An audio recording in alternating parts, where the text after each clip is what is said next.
자, 사실 좀비가 말씀 주셨던 것처럼 한국에서는 정말 오랫동안 좀 들어오기 어려울 것 같다라고 말씀해 주셨고, 전 세계적으로도 어떻게 보면 마이너의 서브컬처 장르 중에 하나였습니다. 네. 근데 이제는 어떻게 보면 주류 문화의 아이콘이 됐어요. 그래서 제가 좀 조사한 거를 좀 따르면 사실 원래 그 좀비스 혹은 롭 좀비 이런 뮤지션도 있었고, 그다음에 이제 크랜베리스의 좀비라는 곡, 네, 맞습니다. 어떻게 보면 이제 유튜와 더불어 아일랜드의 록 밴드로 이제 모던 락 빌보드 차트 1위를 했던 좀비도 조사 많이 하셨네. 있었고, 좀 괜찮죠. 여기 똑똑해 보이나?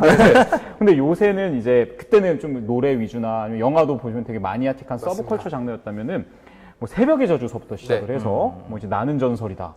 또 워킹 데드라는 이제 미국 드라마가 굉장히 전 세계적인 이슈를 끌었고, 월드 워 제트, 뭐 원바디스, 킹덤. 맞네요. 네. 그냥 단순하게 공격하는 좀비에서 어떻게 보면은 뭐 사회상을 밝히기도 하고 로맨스까지, 원바디스도 로맨스잖아요. 그래서 많은 솔로들이 좌절했죠. 좀비도 연애하는데 나는 이게 뭘까? 야, 좀비도 잘생긴 연애하는데 나는 오징어라서 안 되는구나. 라는 이제 얘기들을 많이 하셨고, 저는 결정타가 워킹데드라고 생각해요. 왜냐면 이제 다른 건 영화인데 시즌 12까지 갔나요? 스피노프도 많이 나오고 있고 해서 사람들한테 좀비라는 존재감에 대해서 이제 했고, 그 월드워 제트 같은 경우는 이제 좀비 영화 최초의 블록버스터예요. 블록버스터 맞아요. 이게 이제 1억 불 이상 정도의 제작비를 들어간 거 블록버스터라고 브래드 부르는데, 피트가 주연을 했던. 그리고 이제 우리나라는 부산행인데, 부산행과 그 월드워 제트를 보면은 블록버스터라는 공통점, 그 다음에 또 하나의 특징이 있어요. 뭐냐면 포스터나 이런 얘기를 할 때 좀비란 얘기를 안 해요. 왜냐면 좀비라고 얘기하는 순간 좀 좁혀지니까. 장르 자체가 좁혀지니까. 네, 그러니까 그냥 재난이라든지 뭐 이런 식으로 좀 바꿔서 포스터라든지, 저는 좀비가 등장한다는 거 알고 있지만 그냥 포스터나 이런 걸 보면은 그냥 무슨 뭔가 일어났고 뒤에 이상한 애들이 쫓아오는데 뭐 바이러스 정도 써 있고 그런 식으로 이제. 근데 어쨌든 이제 사람들한테 이제 인식이 됐다는 거는 지금 이제 60, 70대는 할아버지 좀비는 아니까 굉장히 출세한 거죠, 좀비가. 이게 진짜 되게 큰 전환점이긴 해요. 아까도 말씀드렸지만은 예전에는 좀비라는 것 자체가 되게 호러의 어떤 소재라거나 좀 공포의 소재였는데, 이제는 좀비가 그런 소재라기보다는 되게 재난에 가까운 바이러스를 통해 가지고 퍼지거나 뭔가 그런 재난적인 공포를 주는 소재가 됐기 때문에 살짝 좀 예전하고는 좀 성격이 달라진 것 같아요. 그래서 대중적으로 변한 것 같아요, 오히려. 거기다가 저는 워킹 데드를 보면서 정말 좀 되게 놀라웠던 게, 단순하게 좀비와 인간의 갈등을 겪은 게 아니라 그 좀비 상황을 그냥 재난 말씀해 주잖아요. 그런 좀 재난적 상황에서 어떤 좀비가 사람이 아니라 사람과 사람과의 관계가 더 좀 냉철하게 다뤄지지 않았나. 이게 아포칼립스물과 이제 연결이 되면서 이제 고립되고 폐쇄되고 뭔가 우리가 되게 극한의 상황으로 가는 것을 좀비라고 하는 일종의 재난 상황에 이제 넣어가지고 사람과 사람 사이의 어떤 관계성을 더 부각시키는 거예요. 그러니까요. 사실 뭐 워킹데드가 이제 2010년에 나온 작품이다 보니까 뭐 워낙 많이들 보셔가지고 아시겠지만, 저는 시즌 1인가 2인가에서 릭 그라임스가 동료를 죽여요. 맞습니다. 그 장면 보고 정말 충격을 받았거든요. 존 번탈 씨죠. 맞습니다. 퍼니셔. 그 션이라는 이제 동료 경관을 죽이는데, 아마 뭐 다들 보셨을 테니까 제가 뭐 말씀을 드리지만, 그 장면을 통해서 이게 단순히 좀비와 인간의 문제를 다룬 게 아니라 인간과 인간, 사회 속 문제를 다룰 수도 있겠구나. 심지어 2번 죽이죠. 맞네요. 맞네. 소름. 맞아요. 그러니까 이제 아포칼립스라고 부르잖아요. 이게 뭐냐면 문명이 붕괴될 때라는 얘기예요. 그러니까 인간이 인간답게 사는 결정적인 이유는 뭐냐면, 저는 문명 때문이라고 생각하거든요.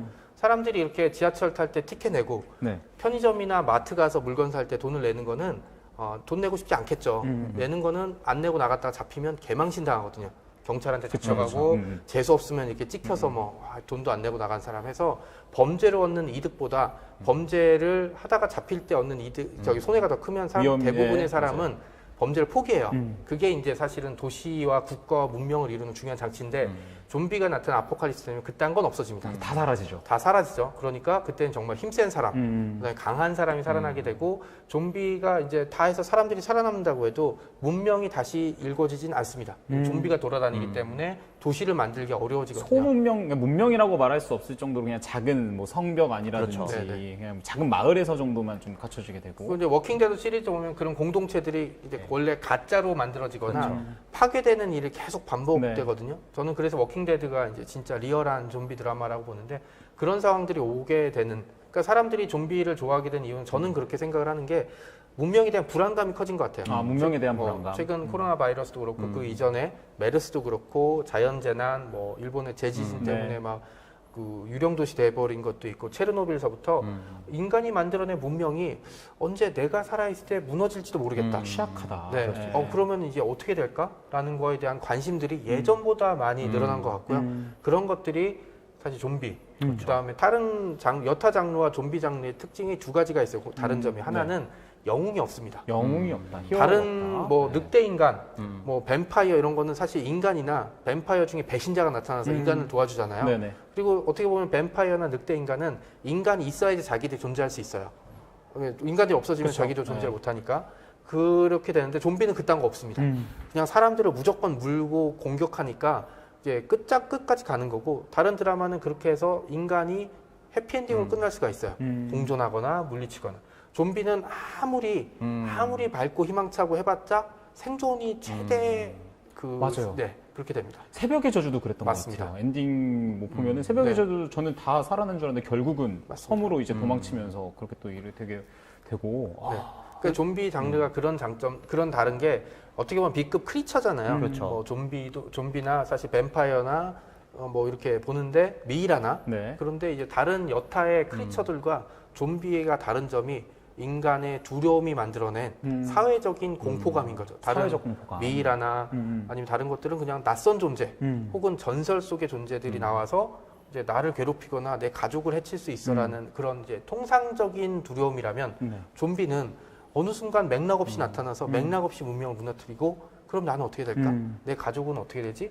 라는 거에 대한 이제 생각들, 그런 두려움들이 이제 좀비에 대해서 사람들한테 빠져들게 만들죠. 저는 그것도 있는 것 같아요. 이제 말씀하신 그런 좀비가 아이콘화 되기 이전, 네. 그러니까 대중문화로 막 들어가기 이전에 좀비가 먼저 들어왔던 부분이 게임이거든요. 게임. 그러니까 바이오하자드나 뭐 바이오하자드. 하우스 오브 데드 네. 같은 되게 B급 정서를 가지고 있는 비디오 게임에서 시작해가지고 이제 우리가 가지고 있는 컴퓨터 게임까지 들어가서 그런 이제 어떻게 보면 어렸을 때 했던 게임들을 즐겼던 사람들이 가지고 있던 기억 속에서 좀비들이 가지고 있는 아이콘들이 점점 이제 그 사람들이 커지면서 더 큰 범위 대중매체로 이동을 하면서 좀비라고 하는 것들이 더 지금 익숙해진 게 아닌가. 그러게요. 그런 뭐 부분이 레지던트 이블도 사실 그렇죠. 어떻게 보면 게임이 원작이기도 하고. 사실 그렇게 보면 좀비는 사실 영상보다는 게임에서 좀 더 이제 위협적이게 나타나긴 하죠. 그렇죠. 갑자기 막 확 튀어나오니까. 그리고 여기 보니까 네네.